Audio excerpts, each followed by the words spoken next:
दुनिया का सबसे बड़ा शिखर माउंट एवरेस्ट धरती पर किसी जन्नत से कम नहीं है।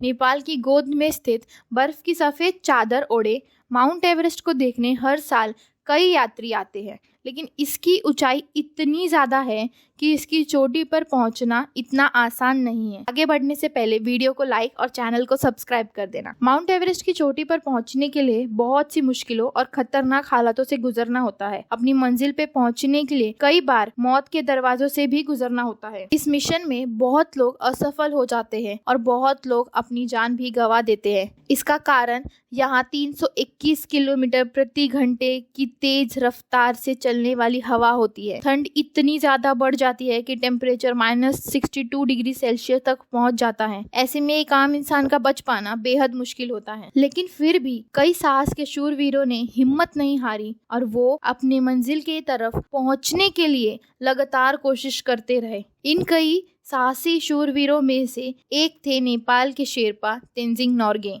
ईयर 1953 में शेरपा तेंजिंग नोर्गे और न्यूजीलैंड के एडमंड हिलेरी ने अपनी टीम के साथ 9 अप्रैल 1953 को पहाड़ चढ़ने की शुरुआत की थी। हालांकि इससे पहले तेंजिंग कई बार माउंट एवरेस्ट की चोटी पर चढ़ने में असफल हुए थे, लेकिन वो हमेशा से ही वादियों के पीछे के नज़ारों का लुत्फ उठाना चाहते थे। मगर ऐसा करने में हर बार मिली असफलता के कारण वो इस बार पक्के मन से माउंट एवरेस्ट की ओर बढ़े।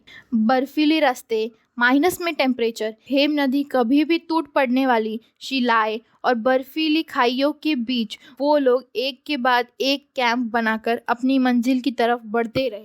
एडमंड हिलेरी और तेंजिंग की टीम से पहले चढ़ाई को शुरू करने वाली चार्ल्स इवान की टीम थी। काफी हद तक ये पर्वतारोही कामयाब भी हो गए थे, लेकिन किस्मत को शायद कुछ और ही मंजूर था। शायद ये रिकॉर्ड पहले ही किसी और के नाम लिखा जा चुका था, इसलिए माउंट एवरेस्ट की ऊंचाई से महज 300 फुट की दूरी पर इवांस और उनकी साथी की हिम्मत ने जवाब दे दिया था। इतनी ऊंचाई पर ऑक्सीजन की कम मात्रा और टेम्परेचर में आई गिरावट को ये सह नहीं पाए और थके हारे वापस लौट आए। इवान की टीम को लौटते ही अब तेंजिंग और हिलेरी के टीम को आगे बढ़ना था। रात में सोने के बाद सुबह तेंजिंग और उनकी टीम अपनी मंजिल की तरफ बढ़ने लगी। टेम्परेचर -27 डिग्री सेल्सियस था और हालत बहुत खराब हो गई थी।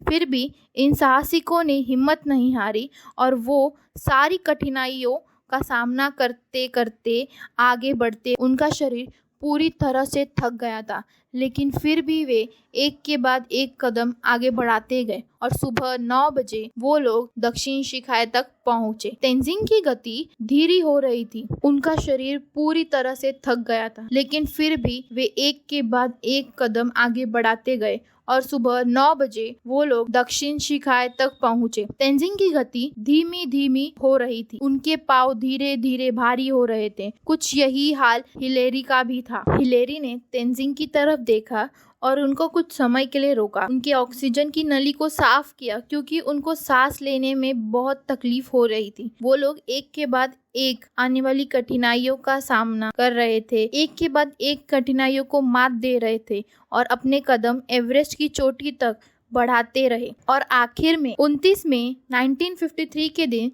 शेरपा तेंजिंग और हिलेरी का नाम इतिहास में दर्ज हो गया, जब वो सुबह के 11:30 पर दुनिया की सबसे ऊंची चोटी 1928 फीट की ऊंचाई पर पहुंचे। तब उनकी खुशियों का कोई ठिकाना नहीं था।